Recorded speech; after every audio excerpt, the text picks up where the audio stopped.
Sí, gràcies. Bona tarda i primer de tot agraeixo que m'hagin convidat a participar en aquesta activitat aquí a Llagostera. Jo sempre agraeixo que m'invitin a per tot perquè jo crec que la funció més important que jo puc fer ara mateix és la divulgació.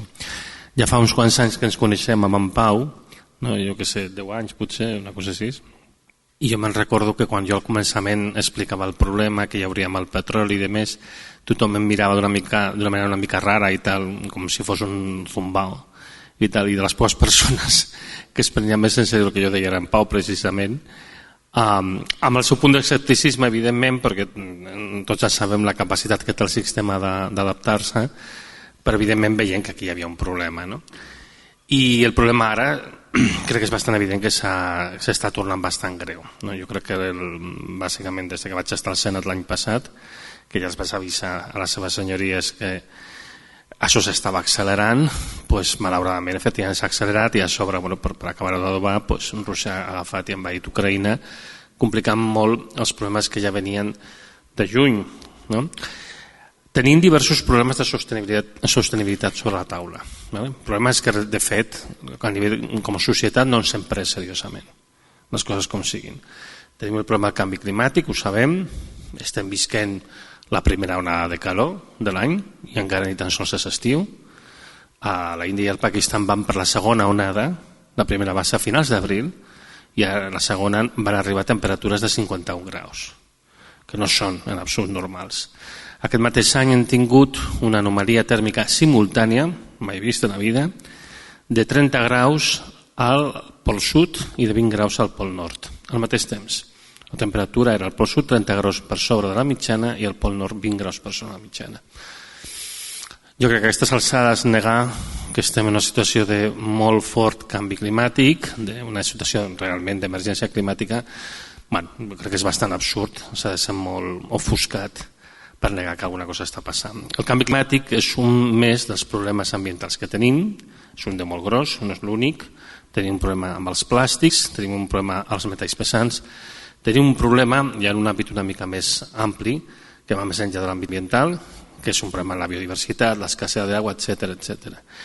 Després tenim una altra banda de problemes, que és als que jo he parat més atenció, que és el problema dels recursos, i que és el que us parlaré durant aquesta mitja horeta, més o menys. Tenim un problema amb els recursos naturals, perquè els recursos naturals no són infinits. Fins i tot aquells recursos que són renovables no es poden explotar de qualsevol manera si vols que continuïn sent renovables. Un exemple evident el tenim als boscos. Si tu tales masses arbres cada any, arribarà un moment que clarejaràs tant el bosc que te'l carregaràs. Això, per exemple, s'ha passat amb les pesqueries del món. Hi ha pesqueries del món que han desaparegut per sobreexplotació, moltes, per desgràcia. I al final tot recurs s'ha de gestionar d'una manera adequada, fins i tot els que són renovables. El problema més gros que tenim ara mateix és un problema del que jo vinc parlant des de fa 12 anys, que es podria resumir dient que és l'esgotament del petroli, o també en general l'esgotament de totes les matèries primeres, particularment les energètiques. Però clar, parlar d'esgotament del petroli és una cosa una mica rara, perquè no és aquesta idea una mica banal, una mica simple, que sol tenir el que no coneix el tema de pensar és que és el moment que ja no queda més petroli. Quan parlem del problema de l'exhauriment del petroli no parlem del moment en el qual ja no queda ni una gota més, sinó que parlem del moment que s'arriba al màxim possible de producció que ve fixat per una sèrie de condicions físiques i geològiques en les quals té molt poc a dir la tecnologia que s'emprei i té molt poc a dir els diners que s'hi gastin, a partir del qual el que es produeix és una situació de progressiva baixada. Doncs bé, aquesta situació d'arribar al màxim de producció i que a partir d'aquí comenci la baixada era una cosa que fa 12 anys, quan jo vaig començar a parlar, era una cosa que havia de passar, que encara no havia passat, i ara ja ha passat. I a més no acaba de passar precisament. Va ser el novembre del 2018. El novembre del 2018 la humanitat va produir la màxima quantitat d'hidrocarburs líquids, el que anomenem petroli, que se produirà mai. Ara mateix estem un 4% per sota dels nivells d'aleshores, sense possibilitat de recuperar-nos. I el que passarà els propers anys és que hi ha una situació de davallada que, segons com es gestioni, podrà ser més ràpida o més lenta. En general, des del món econòmic, el que s'interpreta és que si el preu del petroli puja molt, creixerà la inversió i al final acabarà augmentant la producció de petroli. Aquesta idea és una idea falsa i a més ja està demostrat fa molt temps que és una idea falsa. Per una raó molt senzilla. L'energia és la capacitat de fer treball, és per això que t'interessa l'energia, no? Tu agafes energia i pots moure materials, pots extreure materials, pots transformar materials, pots construir coses, pots fer funcionar coses que veien electricitat, etc. Tot això és el que té possibilitat l'energia.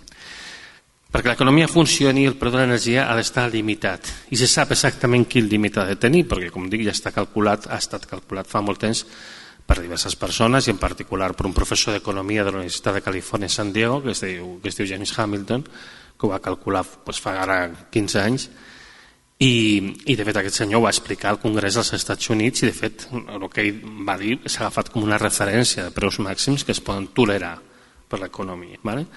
Per tant, saben que no es pot extreure petroli o no es pot produir energia a qualsevol cost, saben que el preu màxim de l'energia pot equivaldre com a molt al 10% del PIB i sabem que el preu màxim del petroli pot equivaldre com a molt al 5,5% del PIB. I aquests són els límits. Amb aquests límits, el problema que s'estem trobant és que no queda petroli rendible en el planeta. I això és un fet que les petrolieres ja saben des de fa uns anys. Per la majoria de vosaltres serà una sorpresa, però les petrolieres ho van verificar en el trienni que va del 2011 al 2014. Del 2011 al 2014, amb els preus mitjans del petroli més alts de tota la història, va haver un pic de preus més alt el 2008, però si mirem el preu mitjà durant un any del petroli és el moment més alt, fins i tot tenint en compte la inflació, les 127 companyies petrolieres i gasístiques més grans del món perdien diners a un ritme de 110.000 milions de dòlars a l'any i això amb els preus que estaven just per sota del límit que havia calculat el Hamilton. Just al límit de que si s'incrementava més el preu forçava que l'economia del planeta entrés en recessió i evidentment si entres en recessió per a les fàbriques cau la demanda i el preu cau, o sigui que realment era el preu màxim que es pot tolerar. Doncs en aquests preus màxims van perdre diners a mans plenes. Això està recollit en un informe del Departament d'Energia dels Estats Units de juliol de 2014 i no és per casualitat que justament des del 2014 aquestes companyies van començar a reduir les seves inversions. I les han reduït ja un 60% respecte als màxims del 2014. El qual és més greu encara del que sembla perquè de l'any 1994, més o menys al 2014, havia multiplicat la despesa en búsqueda i posar en explotació de nous jaciments per 3. Perquè el que va quedant cada cop és el pitjor. El tipus de recursos que estem explotant cada cop són més merdosos. No? El petroli cru convencional, que és el bo, aquest va tocar màxim l'any 2005. Sabeu aquells pous de petroli que heu vist en pel·lícules com aquella de Gigante, del James Dean, que sembla com un martell que puja i baixa? Aquest petroli, que és el que realment serveix per fer més coses, aquest va tocar màxim l'any 2005, fa 17 anys. Fa 17 anys que estem lluitant per afegir altres coses per compensar el fet que aquest ja no puja i que de fet ha començat a davallar. I hem introduït altres coses. Primer biocombustibles, però després ens hem trobat que no s'hi guanya energia amb els biocombustibles, gastes tanta energia com la que produeixes. Quin negoci. Després, les sorres bituminoses del Canadà, que aquí Repsol va palmar 11.000 milions de dòlars perquè era un negoci ruïnós també. Després el fracking dels Estats Units. Les companyies de fracking no han fet beneficis mai. Mai. I de fet ara la majoria ja està en fallida o a punt de fer fallida. I ja està, no queda res més. Aleshores, hem arribat a aquest punt que les companyies petrolieres no estan invertint més, malgrat els preus que diguem ara elevats, no estan invertint més. I no només això, tampoc estan invertint en les refineries. Les refineries impliquen una despesa molt elevada de diners i les companyies petrolieres saben que no li queda tant de negoci, no li queda tant de temps al petroli i no estan invertint en les refineries. I com a conseqüència d'això, ens estem trobant que amb els petrolis que ens queden ara, que cada cop són de pitjor qualitat i més difícils de processar i més, no es poden processar i ens estem trobant que estem enmig d'una crisi de dièsel global que va començar ben abans que la guerra d'Ucraïna. Ara tot és com si tot fos conseqüència de la guerra d'Ucraïna i no és veritat. La guerra d'Ucraïna ha agravat coses, ha agreujat coses que ja passaven abans. Si us en recordeu, el preu de l'electricitat i del gas ja estava alt l'any passat, ben abans de la guerra d'Ucraïna. Doncs bé, La producció de dièsel va tocar sostre l'any 2015, fonamentalment perquè faltaven petrolis de bona qualitat, perquè, com us he dit, el petroli cru convencional, el bo, aquest havia tocat sostre el 2005, i per tant la producció de dièsel va tocar sostre el 2015, es va mantenir més o menys fins al 2018 i des del 2018 fins ara ha caigut un 15%. Aquí encara no l'havien notat, però altres països ho estaven notant molt.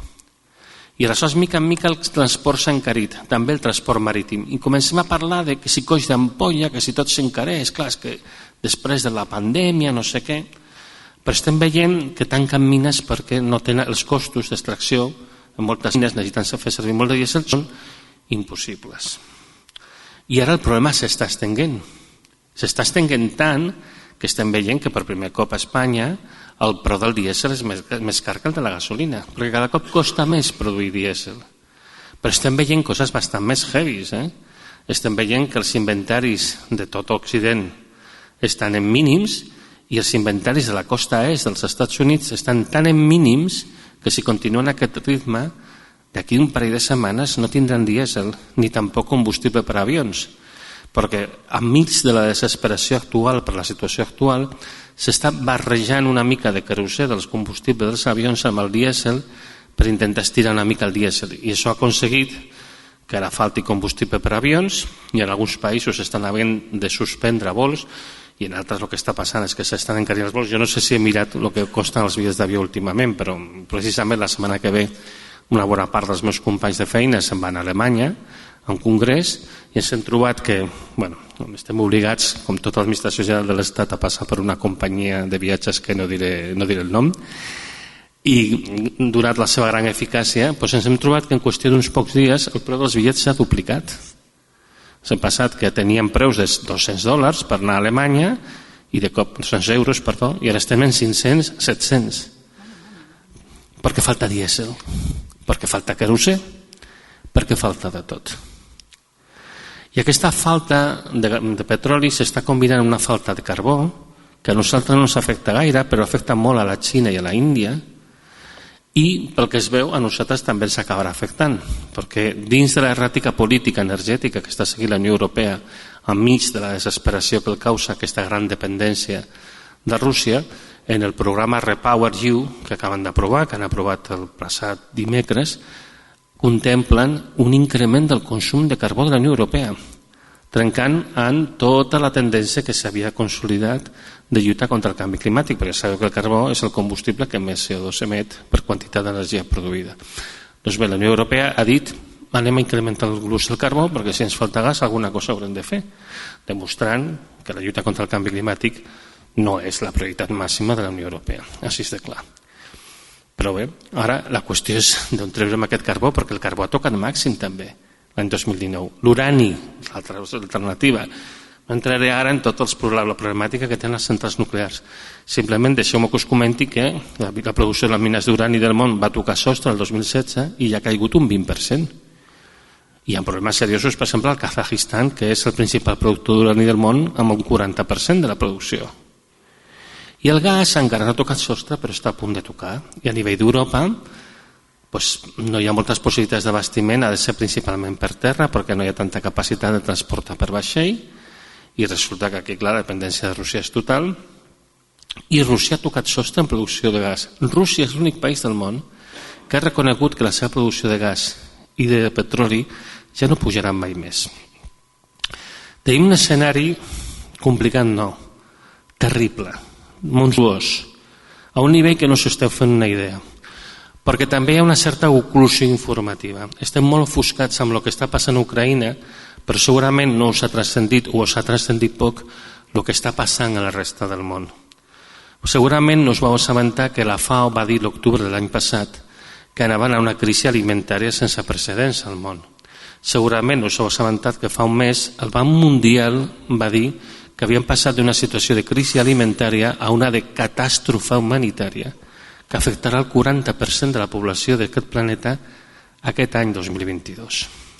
Segurament no sabeu que Rússia, Ucraïna per descomptat, Kazajistan, la Índia han suspès les seves exportacions de blat amb greu incidència en molts altres països, particularment de l'Horn de l'Àfrica, que a nosaltres també ens afecten.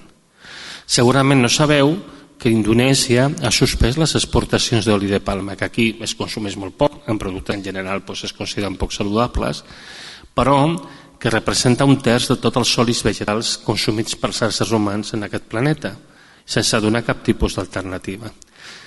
Tot això motivat per què? Motivat per la sequera, que hem tingut una situació de sequera pràcticament global, pels alts costos de producció associats a l'escassedat global de dièsel i per la por de no poder abastir la seva pròpia població.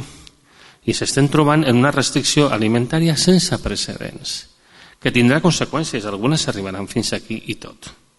I ara mateix tenim situacions de pràcticament col·lapse en països com Sri Lanka, l'antic Ceilan, que van passar una situació de no tenir dièsel, no tenir electricitat, no tenir govern, la gent va començar a cremar les cases dels polítics, va caure el govern, va haver un altre govern, va caure el nou govern, i ara la policia i l'exèrcit té ordre de tirar a matar contra els manifestants.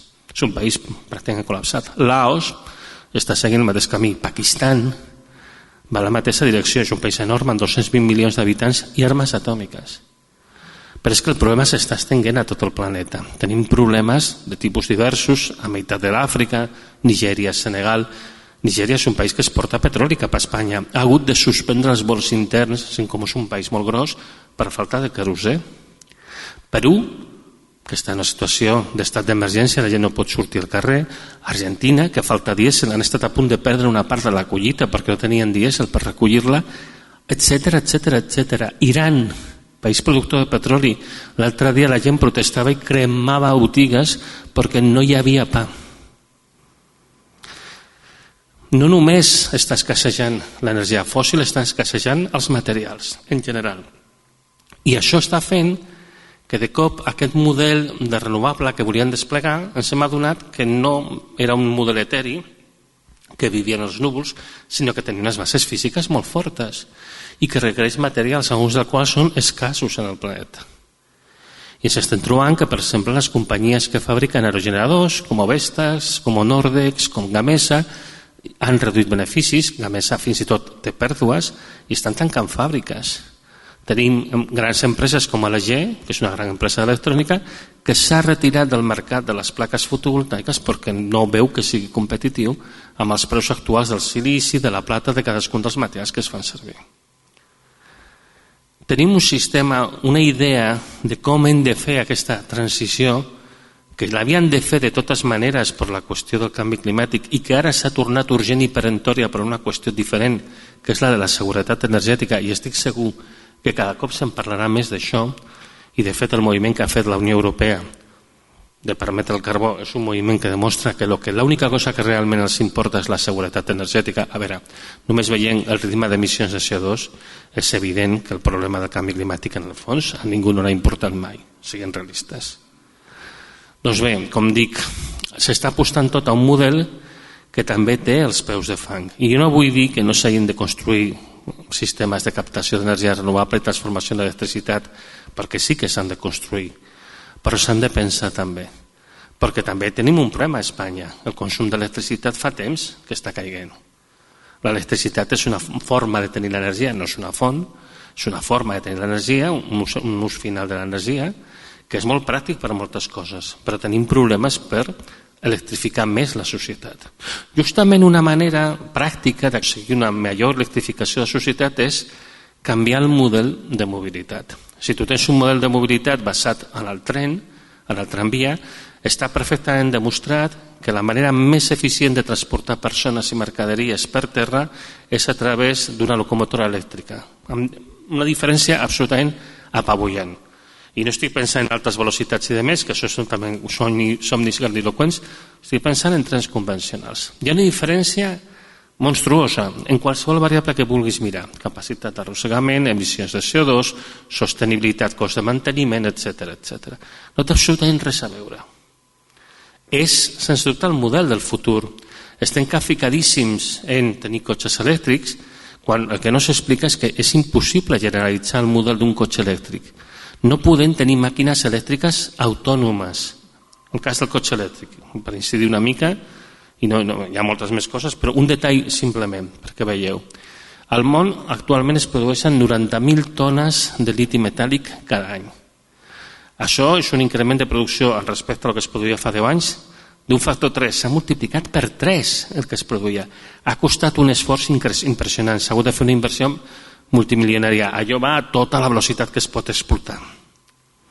Per poder complir els plans que es preveuen de substitució renovable encara s'hauria de multiplicar per 100, cosa que és físicament impossible. Entre altres coses perquè a mig camí te quedaries sense reserves de liti. No hi ha prou liti per poder fer això i fer tota la substitució del món. Però simplement amb la producció actual de liti donaria per fer cada any de cotxes ni els més grossos ni els més petits, cotxes medianets, uns 8 milions de cotxes. Això sí, oblidat de mòbils, de tablets, de portàtils i de sistemes de backup elèctrics per als grans centres de dades. No, res de tot això, tot per fer cotxes. 8 milions a l'any. L'any passat es van produir al món uns 80 milions de cotxes, el 2019 100 milions de cotxes, hi ha 1.400 milions de cotxes al món. A aquest ritme de 8 milions a l'any necessitaríem 175 anys per fer la substitució completa. I com dic, a meitat de camí ens quedarien sense liti. I això per no parlar del cobalt, que és necessari per fer bateries més compactes, doncs intentar prescindir d'ell, però aleshores menys prestacions, etc. És que fiquem en un model completament equivocat de mobilitat que a més és física, materialment impossible, quan la clau està en no tenir una mobilitat autònoma, sinó una que estigui endollada a una xarxa, que és infinitament més pràctic. Abans d'acabar de tot el retrat una mica dur que us he fet, però que és un retrat realista del que està passant, un retrat que està en consonància amb les coses que jo porto 12 anys explicant i que quan jo les he explicat diu, eres un desgraciat i un catastrofista i no sé què, totes aquestes coses que m'han dit, i ara de fet el que s'està demostrant és que era optimista, però jo no pensava que això anés ni a aquest ritme ni a aquesta profunditat el que estan ara mateix. Doncs abans d'acabar deixem que us digui una cosa que és molt important. Tenim efectivament un problema molt gros, un problema a més que s'està agreujant sobretot per decisions fonamentalment humanes, polítiques, que són incorrectes davant dels reptes reals que tenim, davant de la profunditat dels reptes que tenim.